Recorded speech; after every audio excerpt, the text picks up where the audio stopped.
Hello and welcome to our observation of the 10th anniversary of human life, work, and research aboard the International Space Station. I'm Kelly Humphreys with the Johnson Space Center's Communications and Public Affairs Office, and I want to welcome you here today.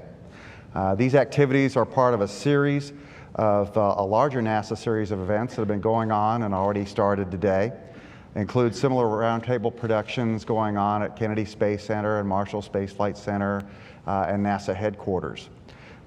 Today's activities here at Johnson Space Center are part of a joint effort between the Public Affairs and Communications Office and the JSC Chief Knowledge Officer and their storytelling series that aims to document for posterity the knowledge behind our nation's human space program. And you saw earlier today Joe Kerwin's discussion from last week about the development of space stations in general. Introducing today's panel is Milt Heflin, the Johnson Space Center's Associate Director for Technical Matters. Milt joined NASA in 1966 and was a lead recovery engineer for the splashdowns of the Apollo 16, Apollo 17, Skylab 2, 3, and 4 missions, and the Apollo-Soyuz missions. He was a mission control flight director for 20 space shuttle missions and served as the chief of the flight director office and deputy director of the mission operations directorate. And Milt will be introducing our panel today, and I'll hand it over to you. Thanks, Kelly. Before I introduce the panel, I want to take a couple of minutes and just give you a personal perspective of where I believe we are today. When we landed on the moon for the first time in 1969, I had been working here for just about 3 years, so my perspective back then and my perspective today is certainly different. And one of the things I've tried to do is sort of look at and gauge the degree of difficulty from landing on the moon for the first time and what we have been doing the last several years here with the International Space Station. Now, from my very non-scientific study, I have come to these conclusions. From a purely technical and physics standpoint, I consider them to be about the same degree of difficulty. However, from an overall programmatic, social, and political arena standpoint, I think building ISS has been much more difficult. And all of you involved need to really appreciate what you have accomplished. And I think what has contributed the most to making this harder has been the long-term persistence and dedication expended by us and our international partners to make this thing work. Bringing together not only different people cultures, but also different space flight cultures.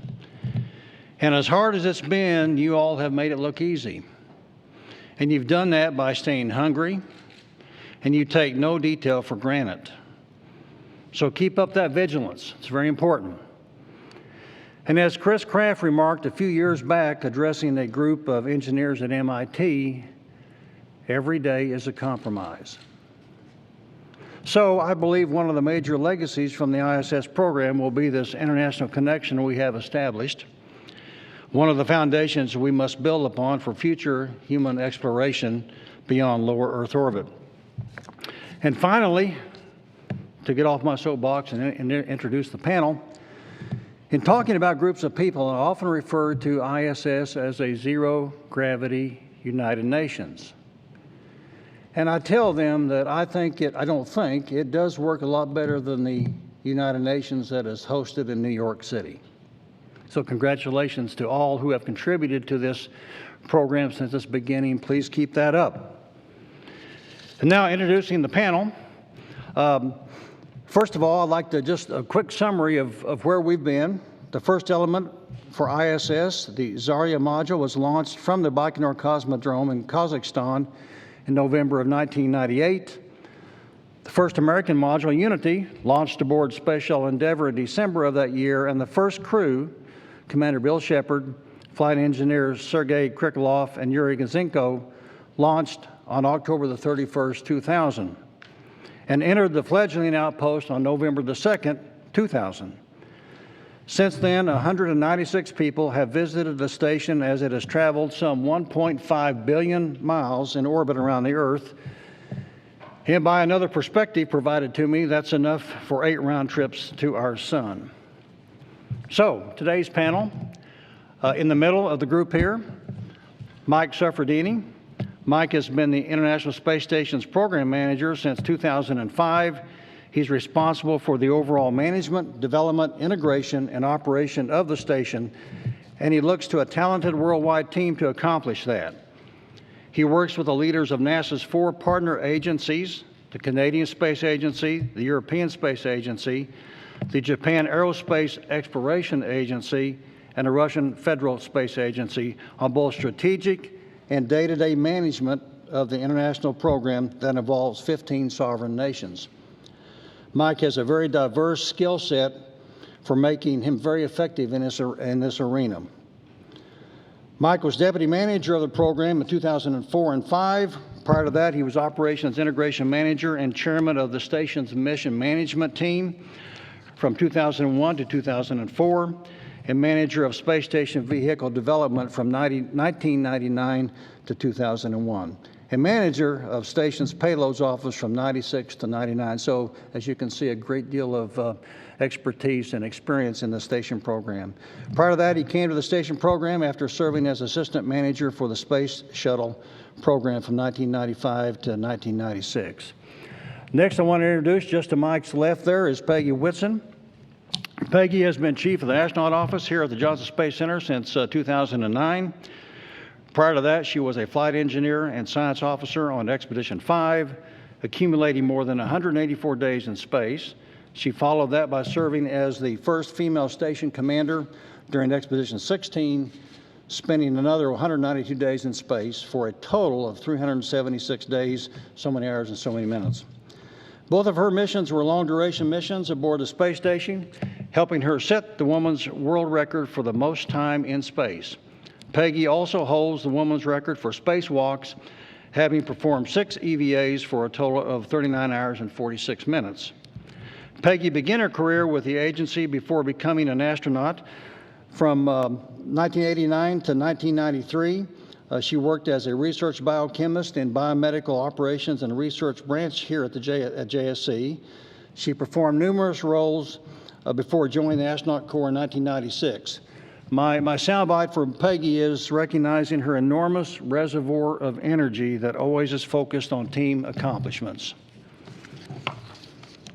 And on the end of the road down here on your far right is Mike Lopez-Alegria, or L.A., or Mike L.A., as we refer to him. He's a retired captain in the U.S. Navy and assistant director for Space Station Flight Crew Operations. L.A. joined NASA in '92 and has flown 4 space shuttle missions, his last one as the commander of Expedition 14, a 7-month mission to operate, maintain, build, and use the station and its research facilities. A veteran of 4 space flights, L.A. has logged more than 257 days in space and performed 10 spacewalks, totaling 67 hours and 40 minutes. 2 of his shuttle missions helped with the building and construction of the space station. STS-92 delivered the Z-1 truss and pressurized mating adapter 3, and STS-113 delivered the Expedition 6 crew and returned the Expedition 5 crew to Earth. As I observe Mike L.A. in action, I take great comfort in his understanding and assessments of any technical, operational, or safety issues associated with this worldwide partnership. And right next to Mike is Clay Anderson. Clay is also a NASA astronaut and space station veteran. Clay's first mission was a long-duration mission as a flight engineer and ISS science officer on Expedition 15. He launched to the station on board Shuttle Atlantis with the crew of STS-117. During his 152-day tour of duty aboard ISS, he performed 3 spacewalks, totaling just over 18 hours. In addition, Clay operated the station's robotic arm, Canadarm2, to move the station's pressurized mating adapter 3 to the Earth-facing port on Unity in preparation for the delivery of Harmony by the crew of STS-120. Clay returned home aboard Discovery as a member of the STS-120 crew. Clay also flew as a mission specialist on 131. a resupply mission to the station, performing another 3 spacewalks. So Clay has a long history with the agency. Before becoming an astronaut, he joined NASA in 1983 in the Mission Planning and Analysis Division, and later moved to Mission Operations Directorate and was selected as a mission specialist in 1998. Now, I certainly enjoyed my time in MOD with Clay and was pleased when he was selected to be an astronaut. His focus and attention to details have served the cause well, and keep smiling, Clay. Thanks. John McCullough, just to the right of Mike Serfadini. John McCullough is Chief of NASA's Flight Director Office. He has led more than 620 shifts as a Flight Director in Mission Control. John was the lead Flight Director for Expedition 7 and the STS-115-12A Assembly Mission with Atlantis in September of 2006. He also managed the build-up of the new Space Station Flight Control Room, FICR-1, which began use in September 2006 and is the current home of the Space Station Flight Control Team. Prior to his current job, John established and served as Chief of the Spaceflight Training Management Office, responsible for all crew and flight controller training. From 1992 to 2000, he supported 14 shuttle missions as Mission Control Payloads Officer. Additionally, he was the NASA IMAX Mission Manager for the Space Station Assembly flights. That was responsible for getting all the hardware manifested, flown, and used on orbit. I greatly appreciate John's leadership in mission operations as they have navigated and adjusted to the environment, always managing to keep the technical in mind. And that has become somewhat more difficult because quite often today it ain't about physics, it's about politics. John Vollmer is Director of Avionics and Software for the International Space Station, just to Kelly's left here.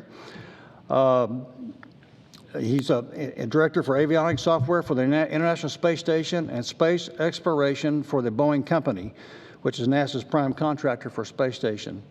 He leads Boeing sustaining engineering for Space Station communication and tracking, guidance, navigation and control, command and data handling, avionics and software systems engineering, and all aspects of software, including flight, ground, test, and simulation. Do you ever sleep? Yeah. His organization also supports NASA with maintenance and operations of the various laboratories required for on-orbit operations, for simulations, for troubleshooting, and test and verification activities for all the interfacing entities. Prior to his position in avionics and software, John was Director of Program Integration for the station. He controlled cost, schedule, and technical baselines for Boeing's station contract, and served as the primary interface with NASA for contract changes and strategic program decisions. Over the years, I have watched John and his contractor team in various technical interchange meetings exercise enormous patience and professional persistence in negotiating with international engineering teams to get what was needed so they could move on to the next challenge. And many challenges they have indeed overcome during this past many years. Let's see, Kelly, do we have time now for the panel, or have I used up all the time? I think we're good. Thank you very much, with that, Mel. it's yours now, Kelly. Thank All you. right, thanks. And I want to start today's activities off by letting Mike Sefardini get the first word in on this significant milestone in human spaceflight, something that I know he's personally put his heart and soul into. Well, good morning. Guess I'm the lucky person that gets to get things started. You know, when you think about where we've all been together, you try to think of the right adjectives to describe what we've been through and what's on orbit today. And we can talk about the size of the spacecraft. It's very, very large, 150,000 pound spacecraft. It's got upwards of 32,000 square feet of internal volume, 4 million lines of code. The list goes on and on and on.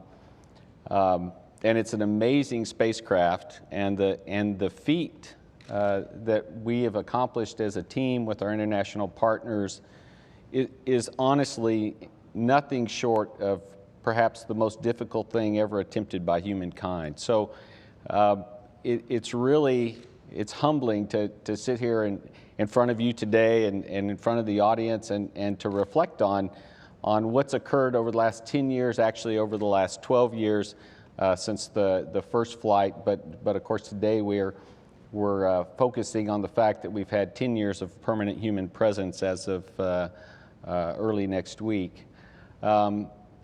And another interesting tidbits, and we're full of milestones in this program, which it makes it fun, because you know, if you didn't have milestones every so often, you turn around and say, what did I do yesterday? But Monday I walked into the FRR and was stopped by Kyle Herring, who reminded me that this was 3,644 days, and I said, thanks, Kyle, that's interesting. And then Kyle told me that was the previous record for continuous human presence on space. So not only are we approaching 10 years on ISS, but we now are the record holder for permanent human presence in space. And that's a neat tribute, but if you think about it in terms of the international partnership, which to many of us, and I'm included in that group, believe that is perhaps the more remarkable thing about International Space Station is the partnership and what we have done together as a partnership. But since we really began this as part of the Mir program, with the Shuttle Mir program, our presence as an international community in space is much, much longer than the 10 years we're here to celebrate today. And that is extremely important. We learned quite a bit in what we referred to as the Phase 1 program that helped us be successful in ISS, and we ought to think about that in those terms. The International Space Station program and the partnership, to me, not only is this space station, this remarkable vehicle that's on orbit today, in my mind, the toehold and our ability to do exploration in terms of not only human research but technology development, but also in terms of the partnership that I believe is necessary for us to do exploration. And so while we sit here today and reflect on the many years we've all spent together building this space station with our international partners, we should believe and think about the fact that we will explore, humanity will explore beyond low Earth orbit, and this really was the first step in that endeavor. And so I look forward to reflecting on this remarkable journey with everyone today, and so I'll turn it over to Kelly and he can help us do that. Thanks, Mike.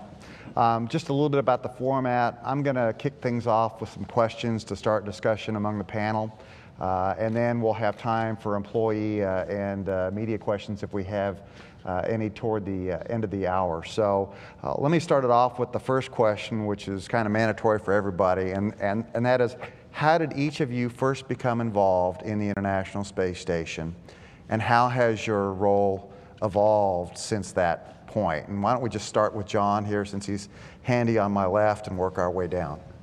Okay, well, thank you. And I actually got involved in space before Space Station. I started working on the shuttle, on the solid rocket boosters for Rockwell at the Marshall Space Flight Center back before the Challenger disaster. So I got involved in space then. I grew up around space. My father was on the Apollo program, and when Station came along, well, that was the next big Apollo for me, and so I wanted to be a part of it. So I joined the Boeing company. They were bidding on at that time, the Work Package 1 phase of the program. So I joined the Boeing company and helped them get through the proposal phase of it. I started off building specifications for the laboratory and the pressurized elements, and that led into working some design team activities where we went through and looked at optimization of the station subsystems. That ended up leading to the Crystal City redesign effort when the president asked us to go work with the Russians, and so I participated in that.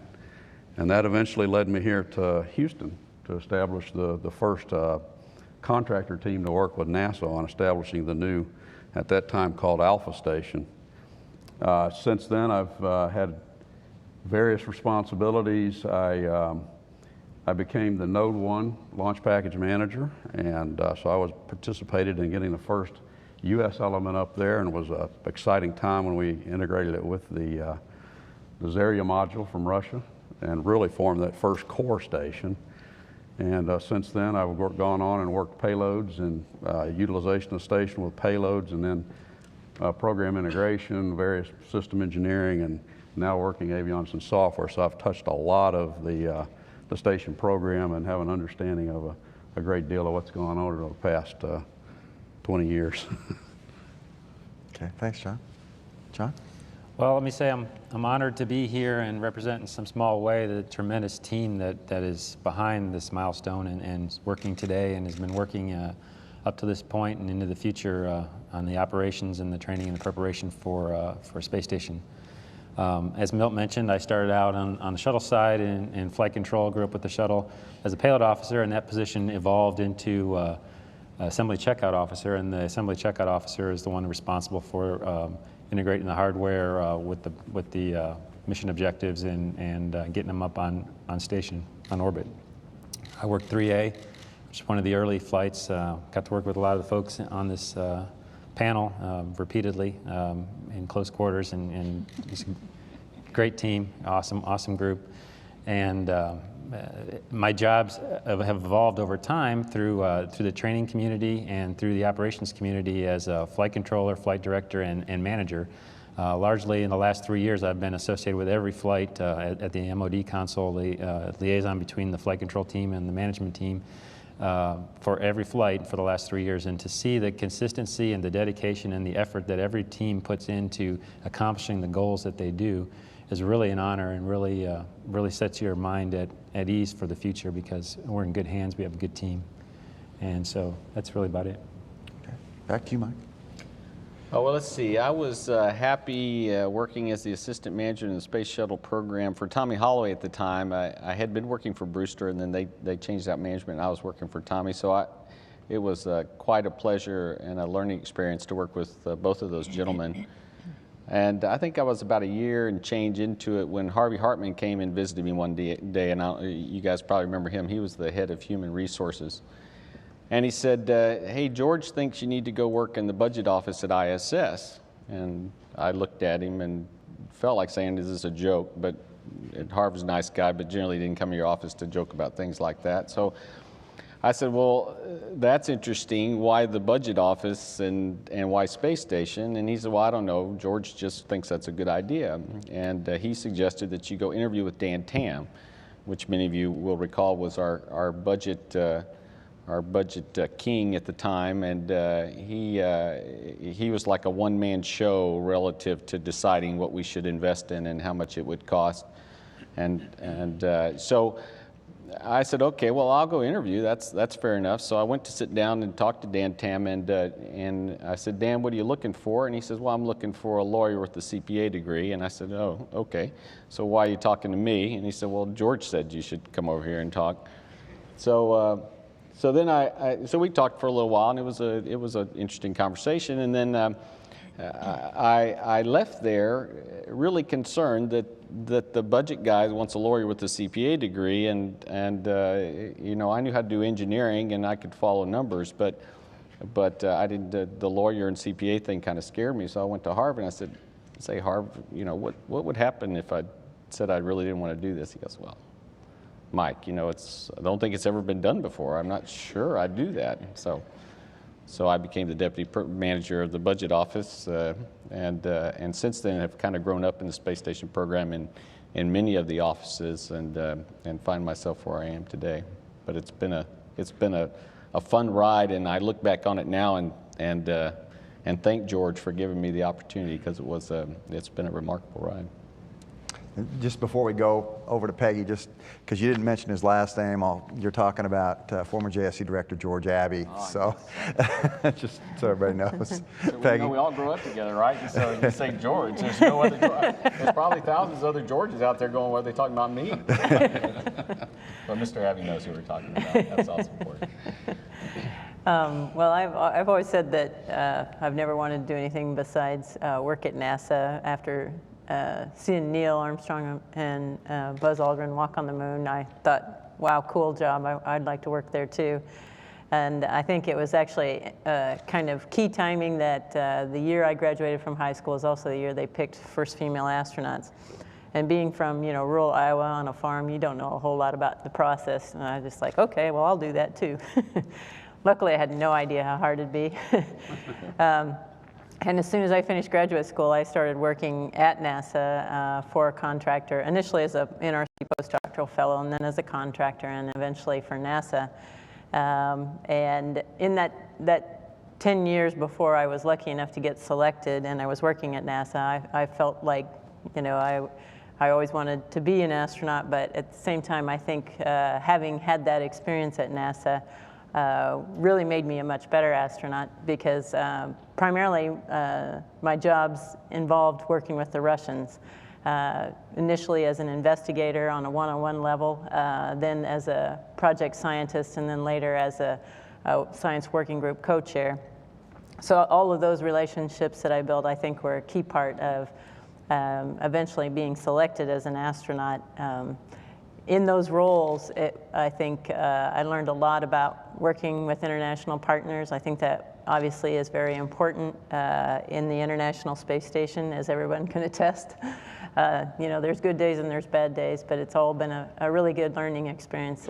Some of those days you wouldn't necessarily choose to relive, but it's all been valuable, and it helped to get the station to where it is now, and it's such a beautiful place.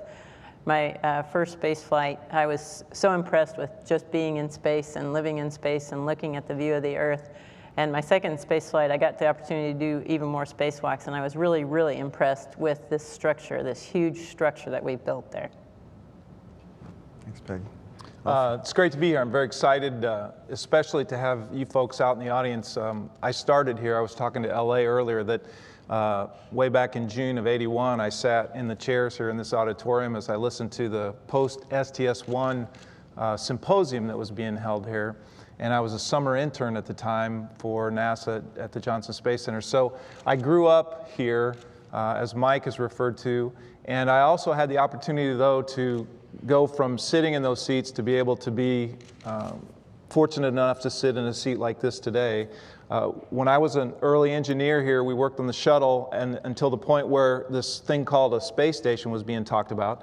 And everybody said, oh, we need people to go work on that. So somebody just came to our desk one day and said, hey, you're now working on station. And it was a great time because there was no space station. There were just designs of space stations, different kinds that had different features. One shaped like a triangle, one shaped like a huge keel in the middle of space, and others shaped like you might see on the TV movies with all the modules locked together in different shapes. So it was really cool for me to be able to have that opportunity to begin in the design of this structure that then I had the awesome fortune to live on for 5 months. So for me to come from being just an employee that had a dream to work on whatever it was NASA had in mind, and then to be able to live on that structure that with all the people out here I helped design it was quite an achievement for me. So thank you to all of you for giving me that opportunity. For my part, first, Kelly, thanks for including me on this. It's obviously a privilege to sit up here, but it's also very entertaining to hear some of these stories that I hadn't heard about. And unlike some of my predecessors, I did not grow up here, although having been here since 1992 now, I've lived here longer than any place in my life, which is not unusual for a military guy. But my path to NASA was pretty typical for a military astronaut through a test pilot school, and then directly here in 1992. My start with the ISS program was in about 14 years ago, so at the end of 1996, I was assigned to be the Director of Operations Russia, which sounds like the czar, but it was really the head of an office of about a dozen people. Half of them are Russians, half of them are NASA contractors or civil servants. And our job was sort of the care and feeding of astronauts that were participating in the Shuttle Mir program, or as Mike referred to it before, Phase 1. So we had about 4 or 5 people living out there. And not long after that, the first crew, Bill Shepard and his backup, showed up for the beginning of ISS training. So that was October 15th, 1996. I stayed there for 9 months, learned a lot. As Peggy said, you really do get a lot of benefit from interfacing with the international partners As a result of that experience, I became involved with something which was at that time called the Bilateral Crew Operations Panel. Now it's the Multilateral Crew Operations Panel, and we decide, among other things, what astronauts, cosmonauts are going to fly on which increments, who's a commander, and that sort of thing, which has been interesting the whole time. A whole new set of challenges, like somebody before said. It's a lot less about physics than it is about politics sometimes, but that's not bad. That's just the world in which we live. I also was lucky enough to visit the space station twice. The first time, nobody was living up there. In fact, we closed the hatch on the unmanned space station for the last time. That was on October 21st or so, 2000. And about a week later, Bill Shepard and his crew showed up and opened that same hatch and came in. Actually, they probably came in a different hatch. And then again, a little bit later, we brought up the Expedition 6 crew. And brought Peggy and her Expedition 5 crew home, and we also brought up the P-1 truss, which was, the second beginning, if you will, of the long traverse structure that now holds the solar arrays, radiators, et cetera. And now it's sadly wearing a tie instead of a flight suit more often than not, but I guess I can't complain. I have an interesting function where it's all operations-based, kind of take care of this sort of care and feeding again, but not of people that are training in Russia, but people that are training all over the world and flying on the space station. Okay, well, thanks, everybody. Let's start off the discussions here with the first question, which is, what, in your opinion, is the most significant accomplishment of the International Space Station team? And I just ask you to jump in as you feel appropriate and have a good discussion. Well, pretty much everybody has said the international partnership is probably the most significant accomplishment. Not only is it the politics, but to be able to understand each other well enough to be able to put together pieces of hardware that we didn't actually put together on the ground. Putting it together up on orbit was pretty special. I think the interesting part about space station is the most impressive accomplishment is probably the next one. Whatever it is, it's always the next one. If you work with Mike or anyone around here very long, it's what's the next thing that's going to happen, and how can we put that together and achieve it. But I think, like Peggy mentioned, the space station's I think crowning glory is that it's made the world a smaller place, both from a perspective of international cooperation and technology, and really to give people something to think about as we push the frontier out. I think those are significant milestones. I want to cast my vote for the international piece of it as well, and with a little bit of a story. You know, as I mentioned before, I grew up in the military, and as I was starting my training as a junior officer, the Russians were the bad guys. I mean, there's no doubt about that. And I learned a lot about the way they fight wars and the way they man their aircraft and their ships. And I never dreamed that, you know, some 20 years later, I actually wore my U.S. Navy uniform in Red Square and laid flowers at Yuri Gagarin's grave there at the Kremlin. So I think that speaks volumes. If we can continue what Mike said, to be sort of the United Nations in zero G, I think that's a wonderful achievement. You know, the partnership is clearly the answer to that question for me, but I will touch a little bit on what Peggy briefly talked about. In order to build a spacecraft the size of ISS, it had to be assembled low Earth orbit.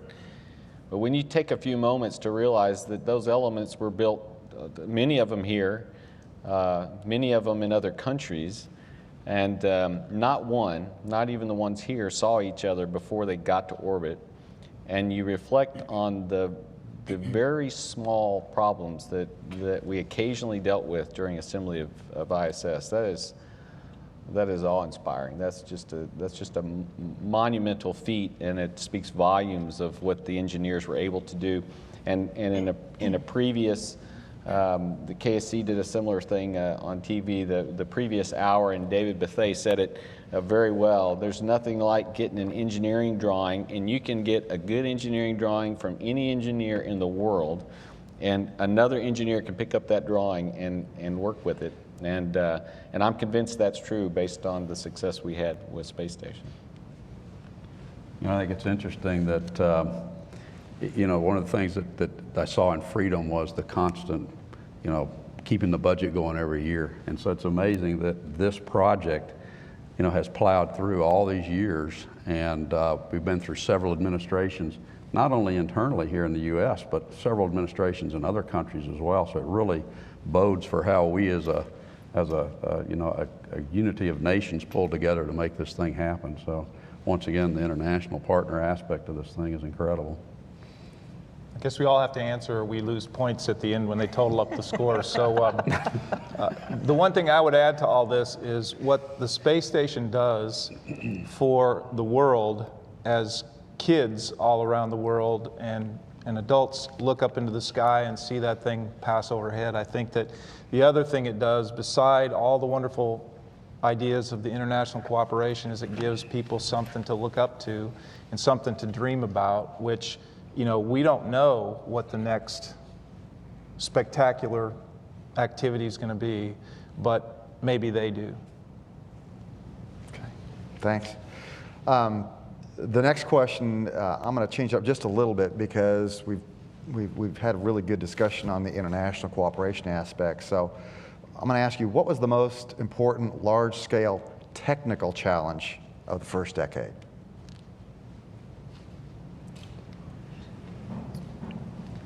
I think if you ask any flight director or flight controller or engineer associated with Space Station, they'd all give you a different answer, probably because they were all involved in very, very important aspects that each one had to be successful with. You know, we've installed huge pressurized modules and large truss components, powered arrays, huge choreography between spacewalks and robotics and ground commanding. Every month we send 70,000 commands to the space station from the ground. So it's a very intensive, focused effort that everybody has their heart and soul poured into. I think you'd get a different answer for each person as to what installation or repair or significant activity really has made the difference for Space Station. They all have had to be successful. I'd like to chime in and say I absolutely agree. I think everybody has touched a different part of this elephant, and we see a different piece of it and saw the different challenges associated with each piece. You know, I think the assembly is the big thing, and I touched on that earlier, but as we get close to this milestone and others, it causes me to reflect. I'll tell one short story, and it kind of speaks to the team effort to make all these flights work. We were rolling out the P6 truss, which was the 4A launch, and our Boeing friends came to us, and we were right about to roll out, and they came to us and said, based on testing, DCSUs, which are DC switching units of some sort, very large boxes, 2 of which resided on P6. We had a component that was faulty, and they were concerned that it wouldn't survive very long in orbit. And after many hours of talking about that, we were finally convinced that perhaps this test data was true and that in fact we were at risk on this element. Except one of the things that we had really tried to pride ourselves was to, once we started down this path of flying these flights, we were trying really hard to make sure we had the elements ready when the shuttle was ready to fly. Fortunately, shuttle was nice enough to give us a little margin every so often. We were able to slip underneath of it. But in this particular case, we were literally about to roll out, and so we had to figure out as a team what the right answer was to solve this problem. We're going to put it back in the queues and remove these boxes and change them out and do all the testing, or we're going to try to fly as is, or were there other answers? And the Boeing guys, led by at the time Greg Martin, who was my counterpart in the vehicle office, came back with a really clever idea, and their clever idea was they were going to move the top from the box what resided in place, change out these, I believe they were large capacitors at the time, replace the capacitors, put the lids back on the box. There was some testing we could do right there in place, and we did that on that vehicle and delivered that vehicle to the pad in time for the shuttle launch. And you know, that was one of many stories that we could tell, but it speaks volumes to the amount of work that the team did and the kind of effort that took place regardless of time of year and time of day. That everybody was willing to step in there, and they always worked to creative solutions and as a team effort solved many, many problems that allow us to be where we are. Again, the assembly looked easy, but there's a lot of work by a lot of folks to give us the success we've had on it. Okay. I think as a system engineer, the most important thing we did, of course, was system engineering. So it was a real challenge. We did some cutting-edge system engineering on this program. Everybody, we talk about the space station. I talked about, as the Node 1 manager, we put the node was area, and we formed the initial space station, the core. But really what we've done from a system engineering standpoint is we've built not one, but literally hundreds of stations, and we've done it incrementally on orbit. So our factory's up there on orbit, and like Mike said, these things have come apart from different parts of the world. They never saw each other on the ground. Anyway, the system engineering part of pulling that together and specifying that design to make it work when we actually built the hardware was a challenge that we overcame, that we absolutely had to overcome to be successful. So different perspectives. People don't appreciate that. In the outside world, I haven't ever found anyone who really appreciates that every single flight, every single step in the assembly, that vehicle had to survive for a very long time. So we had to assess every configuration and ensure that configuration could live on orbit for an extended period of time, because we could never be sure when the next flight flew. And in fact, as a result of the Columbia accident, that paid huge dividends, because we stayed in that particular configuration that I think LA left it in his flight. And it spoke to the amount of systems engineering work that had to be done, because that was some of the most trying things we had to do, I remember, at least as a vehicle guy, is each of those stages and thinking about the long term. And what you wanted to say is, gosh, the next vehicle is going to be there in a couple months. It'll be okay. But that couldn't be the tact you took. You had to say long term, this configuration could survive. And that was one of the most challenging aspects of building a vehicle of this size. So I agree with you. Yeah, we really did. We specified it end to end, and then you had to chop it into pieces that were launchable and make sure each of those had their own mission and represented an independent space station. Well, and you haven't finished it yet. It's still not going through changes. You're going to send up another module that wasn't originally planned on the next shuttle mission. Yep. The crew, every time we flew an MPLM, the crew would say, and we'd really like to keep it on orbit. And we'd say, we really can't afford to keep it on orbit. But now we're doing that, so. Thanks. Yeah, it's a present.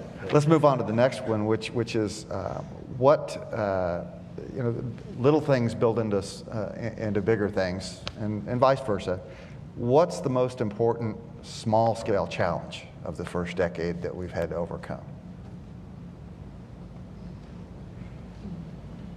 I don't know how you define what's big scale and what's small scale, because like you said, the small things end up adding up. But something I think gets overlooked, and every time we do, it kind of turns on and bites us, is the environment up there. So we've kind of belittled the physics and said politics is important, but let's not forget the physics. I mean, it can get really cold and really hot out there, and all these connections, whether they be fluid connections or data connections or electrical connections or physical mating of these surfaces, have to take into account the variation from day to night. We relatively recently discovered this problem with launch run shadowing, which really takes a lot of management on John's team's part to think about what are we going to do when we're maneuvering. We have a vehicle arriving or departing. How does that affect the whole go, no-go process? So a lot of the things that are due to the fact that, oh, by the way, we're in space, are pretty important. I think managing the living and breathing aspects of day-to-day operations with a changing vehicle has been touched on significantly. But I think, the software updates that have to be done on the ground in the control center and on the vehicle to keep everything in sync as you change the configuration, the ability to live in the house that you're changing as you change it these things are very complicated and have to be right every time. And so those little challenges are things that add up over time to success. When I was on station with Oleg Kotov and Fyodor Yurchikhin, partway through our mission, I remember being in the lab one day and just working at the computer or whatever it was I was doing, and Oleg floats down and he looks at me, and with a smile on his face, he says, "Asu не работает." And I looked at him, and that means the toilet's broken. And right after that, he said that we can't eat anymore. And you know, when a guy, when you only have one toilet and it's in the Russian segment and the Russian guy comes and tells you it's broken and you can't eat anymore, it kind of, as you live in your day-to-day house, it kind of makes you a little nervous. So it built up a little bit in that it kept breaking for several days. And we were one of the first crews, I think, that had to deal with multiple toilet problems over time. But that fortunately led to getting the toilet fixed. We now have 2 toilets on board. Everything works better. We're actually doing some amazing things in terms of regenerating waste fluids and things to allow the crew to have more water. So all that stuff, you know, as you build up over time, little things in the life inside the tin can up there can lead to some great things in the end. So. Okay. Well, it's the next question, a little bit more expansive, and that's what's your biggest hope for the next decade of the station? Mine, of course, is, and I say it every chance I get, is that we fully utilize this vehicle that we've built, and we're not quite there yet today. We keep the crew very busy, but if you look at the projections for the research on board ISS here in the near future, it looks like we're going to have some available capacity. And then if you look at the curve, it looks like it picks back up. But I'd like to see us fully utilize this vehicle and get the most out of her, as well as make sure it is fully utilized to get all the information and test data and that we need to do exploration, because we're going to try really hard to get somewhere in the neighborhood of 30 years out of this wonderful vehicle that we have, and in that time we've got to figure out how to cross all the challenges of long duration space flight, and this is the way for us to do this. The transit to Mars has many challenges. The long-term transit period has many challenges, many of which we can test and mitigate on board ISS and prove to ourselves we know how to do that. And I think regenerative eclipse is one of those systems today. We're learning a lot about on board ISS, and crew health has been a major step. We've got the ARED on board ISS. It seems to be working very well. Our crews are coming home in really wonderful shape, but we can't fly an ARED on some sort of transfer vehicle. That thing's probably as heavy as almost all the other systems combined that they plan to carry. So we have to figure out ways to make the system smaller and still be able to do the same mitigations that they do for us on ISS today. So we have a lot to do between now and exploration, and I think my hope is that we fully utilize ISS to give us the experience and the information we need to be successful when we leave low Earth orbit. I'm going to jump in real quick. ARED, for those who are uninitiated, is the Advanced Resistive Exercise Device. Basically lets you work out like you're working out on weights in the absence of gravity. See, I see all these folks, and I know I These don't have guys to say all know, that, but the folks on and TV I might forget not. that I got So, the rest Kelly, of I the guess on a more philosophical basis, I'd really like to see the station represent an inspiration to the next generation, just as Apollo did for my generation, and as Peggy reflected as well, right?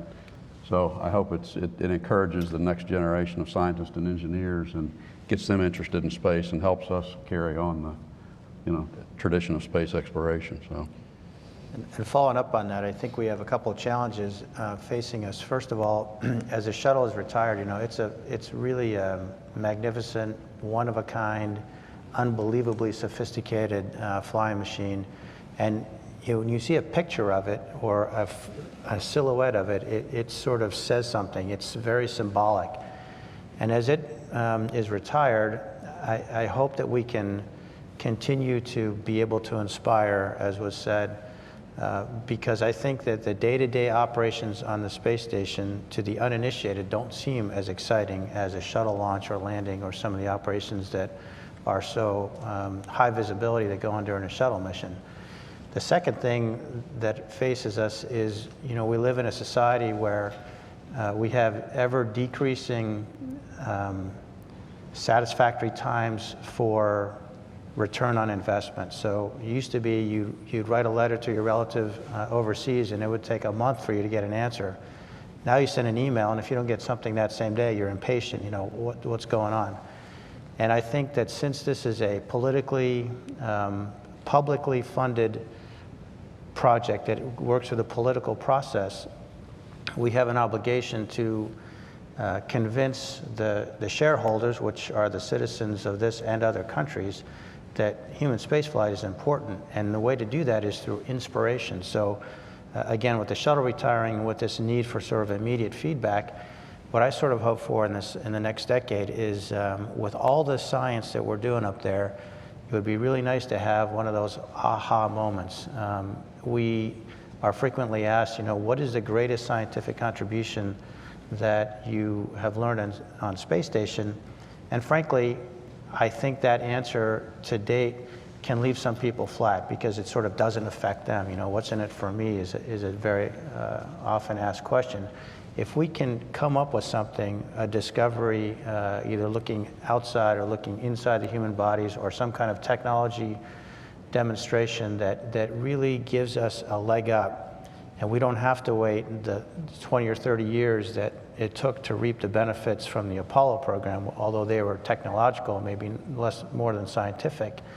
I think that would go a long way toward securing the the public interest through the political process, and also the education, the kids that John mentioned, of being inspired after the retirement of the shuttle, which I think is a challenge that we're going to have to face. I think spaceflight is a hostile and unforgiving environment for humanity. It's really hard to live and work in, and this is a good test bed to evolve systems, to be able to keep thermal systems going for 10 years, and to be able to keep closed the loop on the environmental systems, and be able to be as efficient and learn as much as you can as that test bed provides is really an outstanding purpose for the space station. And I think that evolving those systems for the next big adventure is going to be the key. I have one more thing to add. I think that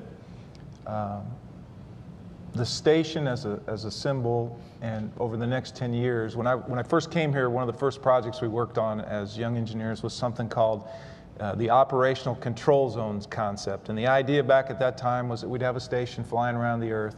We'd have a lot of other vehicles flying around it. We'd have to keep them in basic zones, like air traffic control.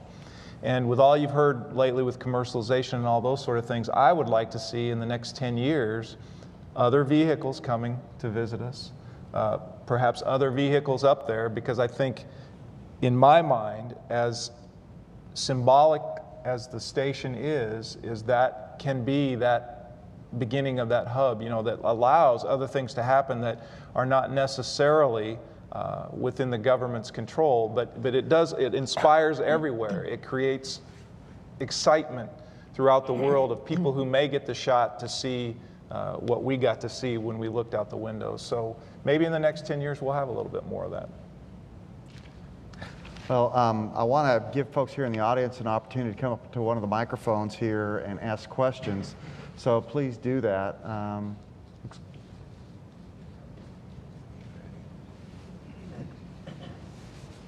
Hi, I'm Roger Weiss. I've worked for SAIC. I've been with the ISS payloads office here since about the year 2000, just a little bit after Mike was head of the office. And it's been nothing short of a privilege to grow up with ISS and see it fully assembled and watch research sustain itself and diversify and even be maximized during some of our shuttle downtime. So, and now getting into national lab, more related research.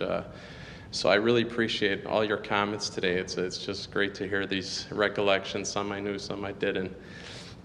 Since we're commemorating and acknowledging human habitation, I've always been curious about this question of the duration of the increments or expeditions, if you will, and how you all feel if that's been,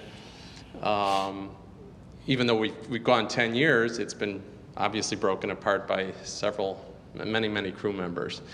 But do you feel that's been an appropriate amount of time to get the work done, and of course, notwithstanding missing your families and hamburgers and pizza and beer and the ocean and whatnot, but is it enough time to have gotten the research done to get the right analogs and data that you need to be a true stepping stone to long duration space flight and exploration, or maybe longer? I'm curious as to what the managers and crew have to say about that. Thank you. I think from my perspective, time is a little bit different on the station. On my first flight, first time up there, really excited to be there. The 6 months flew by, felt like about 2.5. On my second flight, we were really busy. We had lots going on. It was a phenomenal flight, really exciting. But 6 months felt like 6 months. So I think at some point, the first time thing will wear off. And, the time in space is a factor. I think on the space station, the challenges that we face are going to be different as compared to some of the exploration that we'll do in the future. Being able to see the Earth, being able to communicate easily with your families makes a huge difference in being up there. I think 6 months isn't too long when you have that kind of communication. It's going to definitely be more of a challenge from a psychological perspective to handle a mission away from the Earth. It's not something I don't think we can overcome. It's just something that I think we'll have to anticipate and look forward to. I think we should assign all rookies on that first one. I would say there's another aspect to this, and that is just the time that you have to conduct all the operations. And we've been trying over the last year and a half, as you know, to focus more on the research and say, research guys get this much time, and everybody else is just going to have to now fit inside their box, whereas not long ago, it was, research got what was left. But what you find when you look at this whole crew rotation idea is that every rotation costs you time as well. Every extra flight that comes to space station takes a significant amount of crew time to prep for. The pre-pack, the post-pack, once a crew gets there, they have to get acclimated, so we reduce the amount of their workload early on. We have the safety briefings. We have all these things that take place, and they take away from time. And then, in fact, Peggy's mentioned this to me before, you get to a point as a crew member where you get really efficient on orbit. And it takes a couple of months, something like that. So after the first couple of months, you get really efficient. So as a program manager, what I prefer to do is not rotate the crews every 2 or 3 months, because then they never really get to the point where they're really efficient. Space station is very big. In spite of what we do with try to have all of our stowage laid out and identified where it is, we're always searching for items, and that takes much more time than you can imagine. And so there's this balance between so long that the crews become inefficient because they're missing home and all these kinds of things, and flying them so often that they never reach a point where they can be more efficient, and you're saving this significant time, about 100 hours of crew time for a rotation to occur. And so this is the balance you do as a program manager through all this. So today we do 6-month rotations, and it seems about right. And there's been a lot of questions about the future and what we're going to do. But I would tell you today we kind of got into 6 months because this is what our Russian colleagues have done, and we were flying with our Russian colleagues on the Soyuz. And my personal opinion is it's been a pretty good balance. And we'll always be looking at it, but it seems like a pretty good balance. You were talking about doing a year at one point, weren't you? Well, I still think for exploration, eventually, it'll take time.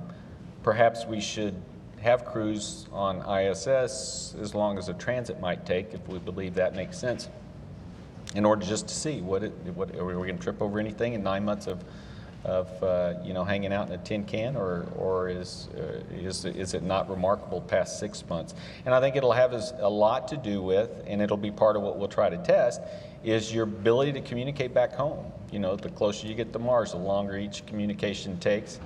There won't be the same interactions we have today. And we need to test all of that to see, A, is there things we can do about it, and B, what's the mitigation if you just have to live with it. Mike, I guess you get the last word because we are out of time. I'm sorry. So I want to thank everybody in the audience for coming, and everybody on NASA television for watching today. The next event in our series of events today will be a recording of a discussion similar to this one that occurred at Marshall Space Flight Center in Alabama on Monday.